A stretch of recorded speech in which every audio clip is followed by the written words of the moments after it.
Epilepsy या मिर्गी का दौरा, इस बीमारी के बारे में हमने कभी ना कभी ज़रूर सुना होगा।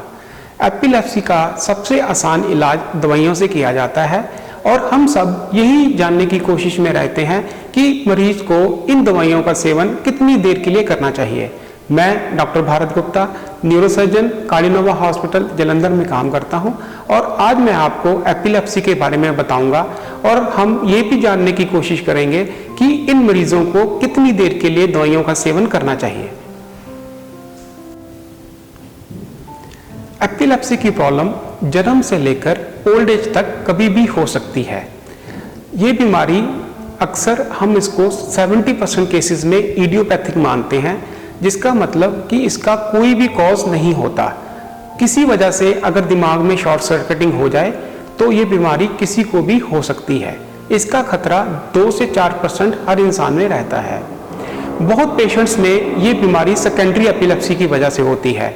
अगर किसी को हेड इंजरी हुई हो, कोई ब्रेन ट्यूमर हो, कोई इन्फेक्शन जैसे न्यूरोसिस्टिक सर्कोसिस या ट्यूबरकुलोसिस, ऐसी बीमारियों के साथ भी ब्रेन में कुछ स्ट्रक्चरल चेंजेस आती हैं जिसकी वजह से ये बीमारी हो सकती है।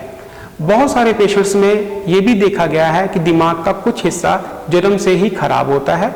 इसकी वजह से भी पेशेंट्स को लेटर एजेस में दौरे पड़ सकते हैं। जब हम मरीज के सारे टेस्ट करवा लेते हैं तो हम इस नतीजे पर पहुंचते हैं कि मरीज को किस तरह की मिर्गी के दौरे पड़ते हैं। उसके बाद depending upon type of epilepsy हम उसके लिए स्पेशल दवाई शुरू करते हैं जो कि मरीज को रोज़ाना लेनी पड़ती है। दवाई रोज़ाना लेने से 80 to 90% पेशेंट को दोबारा मिर्गी का दौरा नहीं पड़ता। हम समय समय पर EEG करते हैं और ये देखते हैं कि मिर्गी का दौरा पड़ने की टेंडेंसी अभी भी पेशेंट में है या नहीं है।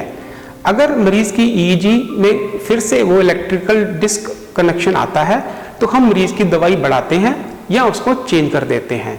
ये EEG अक्सर 3 से 6 महीने के बाद हमें रिपीट करनी पड़ती है।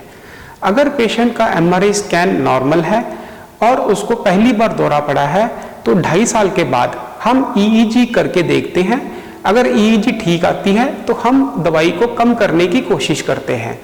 70% पेशेंट्स में ये दवाई अक्सर 2 से 3 साल के बाद धीरे धीरे कम करने से छूट जाती है, लेकिन इन पेशेंट्स में भी 4% रिस्क हमेशा रहता है कि पेशेंट को दोबारा से ये दौरा पड़ सकता है।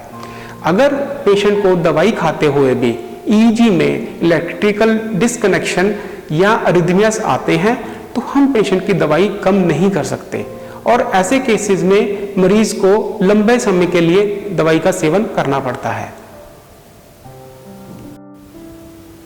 मैं मानता हूं कि एपिलेप्सी के पेशेंट को रोजाना और लंबे समय के लिए दवाई खानी पड़ती है।